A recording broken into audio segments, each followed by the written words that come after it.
जिस तरह से अमेरिकी मिलिट्री में हमारे जो भारतीय और खासतौर पर गुजरातियों को बंधक बनाकर लाया गया है, जो कि अब की बार ट्रंप सरकार और भाजपा पूरी और भाजपा की आईटी सेल ट्रंप की सरकारों को लेकर जो मैसेज कर रही थी कि अब की बार ट्रंप सरकार, अब की बार ट्रंप सरकार, और नरेंद्र मोदी जी कह रहे थे कि उनके दोस्त है ट्रंप, उन्होंने आते ही हमारे भारतीयों की और पूरे गुजरातियों की शर्म से सिर झुक जाए ऐसा कार्य किया है।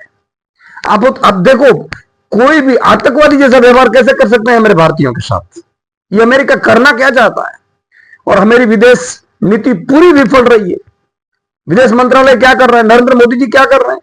हमारे भारतीयों को, हमारे गुजरातियों को ऐसे बंधक बना के जैसे आतंकवादी है, और बर्बरता उनके साथ की गई, मानसिक टॉर्चर किया गया।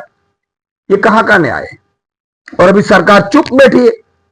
सरकार को जवाब देना चाहिए। सरकार को अमेरिका के सामने आंख उठाकर बोलना चाहिए कि हम क्या कर रहे हैं। देखो, जिस तरह से सोमालिया ने भी आवाज उठाई, सोमालिया ने कहा, एक छोटे से देश ने कहा कि मेरे नागरिकों के साथ बर्बरता नहीं की जा सकती। हमारी भारत सरकार और हमारे विदेश मंत्रालय अभी चुप है।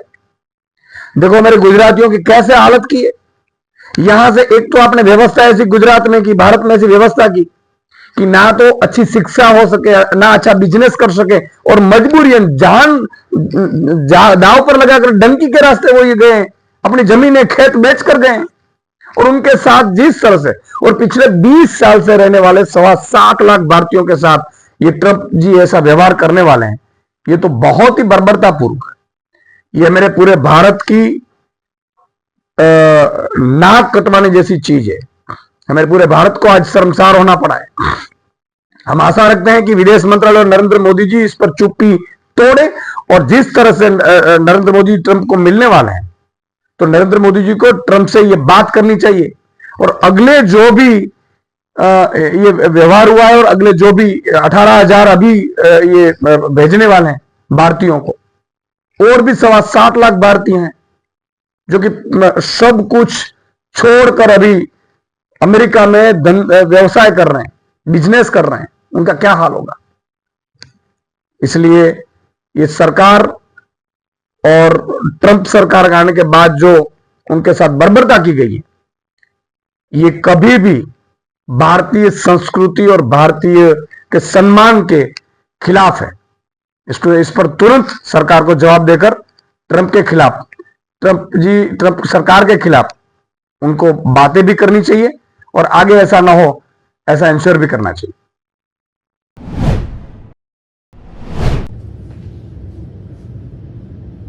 5મી ફેબ્રુઆરી 140 કરોડ ભારતીયોના અપમાનજનક સ્થિતિનો, એટલે કે 104 ભારતીયોને હાથમાં હથકડી અને પગમાં જંજીર લગાડીને અમેરિકાની અહંકારી ટ્રમ્પ સરકારે કાયદાના નામે ભારતીય નાગરિકોને અપમાનજનક સ્થિતિ કરી છે। આ માત્ર 104 નાગરિકનું અપમાન નથી, પણ ભારત દેશના 140 કરોડ નાગરિકોનું અપમાન છે, અમાનવીય વ્યવહાર છે। આ 104 ભારતીયો એ આતંકવાદી નહોતા, એ ટેરરિસ્ટ નહોતા, ખૂંખાર ગુનેગારો નહોતા, પણ તેમની સાથે જે વ્યવહાર કરવામાં આવ્યોનો વિડીયો આવ્યો સામે, એનાથી મને એમ થાય છે 140 કરોડ ભારતીયોનું અપમાન કરનાર ટ્રમ્પ સરકારે જે રીતે વ્યવહાર કર્યો છે, એ વ્યવહાર અંગે એક ભારતીય તરીકે પણ મને દુઃખની લાગણી થઈ છે। દેશના તમામ લોકોને દુઃખ થાય। કેન્દ્રમાં બેઠેલી મોદી સરકાર એ જવાબ આપવાનો સમય આવ્યો છે। આપણા સૌના ટેક્સના પૈસે અબ की बार ટ્રમ્પ સરકાર કાર્યક્રમ કરે સ્ટેડિયમમાં। મારા અંગત મિત્ર છે, ભાઈબંધ છે, એવી વાત કરીને સમાચારોની સુર્ખીઓમાં રહેનાર તમે ક્યાં ગયા? ત્યાં તો તમારો ભાઈબંધ તો ભારતીયોનું અપમાન કરે છે, અમાનવીય વ્યવહાર કરે છે। ક્યાં ગઈ તમારી 56 ઇંચની છાતી? એ બોલવામાં તો બહુ બધું હતું। મારા દેશનો ભારતીય હાથમાં હથકડી અને એના સપના જમીન પર આવ્યા છે। મકાન એમને ગીરવે મૂકેલું અને જમીન એમની વેચાઈ ગઈ। આ એમને એમ નથી ગયા। તમે વચન આપ્યું હતું 2 કરોડ રોજગારનું દર વર્ષે, એટલે કે 11 વર્ષમાં 22 કરોડ રોજગાર, સ્થાનિક કક્ષાએ રોજગારની તક ન મળી અને પોતાના ભવિષ્યના, પોતાના પરિવારના ઉજ્જવળ ભવિષ્ય માટે એનકેન પ્રકાર રસ્તે ગયા. હું એ માનું છું કે એમને ક્યાંક એ દેશના, જે તે દેશમાં રહેતા હશે એના કાનૂનનો કંઈક અમલવારીમાં ચૂક હશે, કંઈક ભૂલ થઈ હશે, કાયદાકીય દ્રષ્ટિએ એમને કોઈ કાયદાનું ઉલ્લંઘન કર્યું હશે, પણ એને જે ઉલ્લંઘન કર્યું છે એ પહોંચવા માટેનું છે. પણ એ દેશની જમીન ઉપર એમને આતંકવાદી તરીકે કામ નથી કર્યું. એ દેશમાં એમની શ્રમ શક્તિથી રાત દિવસ મહેનત કરીને એ ડોલરિયા દેશની અંદર પણ એમને એ દેશ માટે પોતાની શ્રમ શક્તિનું રોકાણ કર્યું છે. હું એ પણ કહેવા માંગુ છું, એ દિવસ યાદ કરો જ્યારે ભારતના એક રાજનયિકનું અમેરિકન સરકારે અપમાન કર્યું. કેન્દ્રની તત્કાલીન ડોક્ટર મનમોહનસિંહજીની સરકાર, કોંગ્રેસની સરકારે સૌથી પહેલા વિદેશ મંત્રાલયે અમેરિકાની સામે વાંધો વ્યક્ત કર્યો. પહેલી ધડાકે અમેરિકા એની અહંકારી શાસન અને વિશ્વ જમાદારની નીતિ પ્રમાણે એમને આપણી વાત સાંભળી નહીં.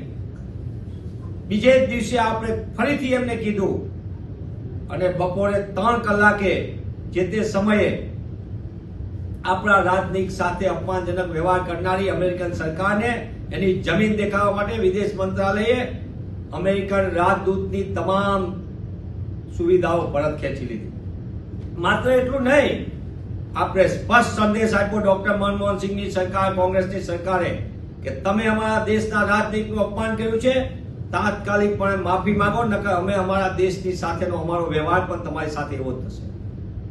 આ પ્રકારની નીતિને નિયત સાથે ભારતીયોનું સન્માન થઈ શકે એની માટે કઈ જાહેરાતમાં 56 ઇંચ નો કેવું પડે. યાદ કરો એ ઇન્દિરાજીનું શાસન, જેમને કિસિંજરને કહી દીધેલું કે ભારત દેશ એની તાકાત ઉપર લડવા માટે, એના સાર્વભૌમત્વ માટે, એના રક્ષણ માટે પોતે તાકાત ધરાવે છે. અને વિશ્વના નકશા ઉપર એ સાબિત કર્યું કે અમેરિકાની કોઈ પણ પ્રકારની ડર ધમકીની સામે ઇન્દિરાજીના નેતૃત્વની અંદર આપણે એશિયા ખંડનો નકશો બદલી નાખ્યો, પાકિસ્તાનના 2 કટકા કર્યા. ઇન્દિરાજીએ ક્યાંય કીધું નહોતું, પણ એમને કરી બતાવ્યું. ત્યારે ભારતીય તરીકે અમે માંગ કરીએ છીએ, અમે આજે સંસદના પટલ ઉપર ભારત દેશના 140 કરોડ નાગરિકના સન્માન માટે ભારતીય રાષ્ટ્રીય કોંગ્રેસના અમારા નેતા, લોકસભામાં નેતા રાહુલજી, ગુજરાત પ્રદેશ કોંગ્રેસ સમિતિના પ્રમુખ અને રાજ્યસભાના સાંસદ શક્તિસિંહ ગોહિલે પણ આ ભારતીયોના અપમાન, ગુજરાતીઓના અપમાન માટે સંસદના પટલ ઉપર વાત કરી છે. રણદીપસિંહ સુરજેવાલાએ, ભારતીય રાષ્ટ્રીય કોંગ્રેસના સાંસદે કેન્દ્રની સરકારનો જવાબ માંગ્યો છે. પણ નાની વાત મારી કહીને એ વાત કહીશ, કંબોડિયા જેવો નાનો દેશ, જે કોઈ રીતે મજબૂત ન કહેવાય ભારતની સરખામણી, એ કંબોડિયાએ પોતાના નાગરિકોને પરત લાવવા માટે અમેરિકનનું આર્મી પ્લેન નહીં, તમે તમારું અહીંયા રાખો, કંબોડિયન નાગરિકને લાવવા માટે અમારી સરકાર એને મોકલશે, કારણ કે અમારા નાગરિકનું રક્ષણ કરવાની કંબોડિયન સરકારે સ્પષ્ટપણે અમલવારી કરી. એને પોતાના દેશના નાગરિકો માટે પ્લેન મોકલ્યું અને સન્માન સાથે એમના નાગરિકો. હું પૂછવા માંગુ છું મોદી સરકારને, કેન્દ્રની ભાજપ સરકારને, તમે પ્લેન નથી મોકલી શકતા? તમે તો વિદેશમાં રફુ ચક્કર ધનાવોને પ્લેનની બહુ સર્વિસો આપી, મારા ભારતીયો માટે પ્લેનની સર્વિસ નથી આપી શકતા, જેને સન્માન સાથે પાછા લાવી શકે? તમે દ્રશ્યો જુઓ, દરેક ભારતીયોના મનમાં આક્રોશ છે. પગની અંદર જંજીર, હાથની અંદર હથકડી. શા માટે આવું અપમાન? શું એ ક્રિમિનલ, હાર્ડકોર ક્રિમિનલ હતા આ લોકો? અમેરિકન સરકારનો જવાબ માંગવાનો સમય પાકી ગયો છે. કેન્દ્રની ભાજપ સરકાર જવાબ માંગે એવું દરેક ભારતીય ઈચ્છી રહ્યા છે. 7.25 લાખ નાગરિકો ભારતના વિદેશમાં આ રીતના અમેરિકા ખાતે અત્યારે રોકાઈ રહ્યા છે. ધીમે ધીમે આ પહેલા 104 નું થયું છે. તેવા સંજોગોની અંદર હું પુનઃ એ વાતની માંગ કરું છું કે ગુજરાતીઓ સાથે અને ભારતીય નાગરિકો સાથે, આ માત્ર ગુજરાત નહીં, 140 કરોડ ભારતીયોનો સવાલ છે. ત્યારે ભારતીય નાગરિકોને અપમાન બદલ ટ્રમ્પ સરકારે જવાબ આપવો પડશે અને એને એ પણ જવાબ માંગવાની જવાબદારી મોદી સરકારની છે. તમે તો બહુ અબકી બાર ટ્રમ્પ સરકાર કર્યું, ક્યારેક તો અબકી બાર ભારતીય તો કરો, અને અબકી બાર ભારતીય કરીને એના સન્માન વાપસી માટે અમેરિકા સાથે જેવા સાથે તેવાનો વ્યવહાર કરી શકતા હોય તો તાત્કાલિક એ બાબતમાં ભારત સરકાર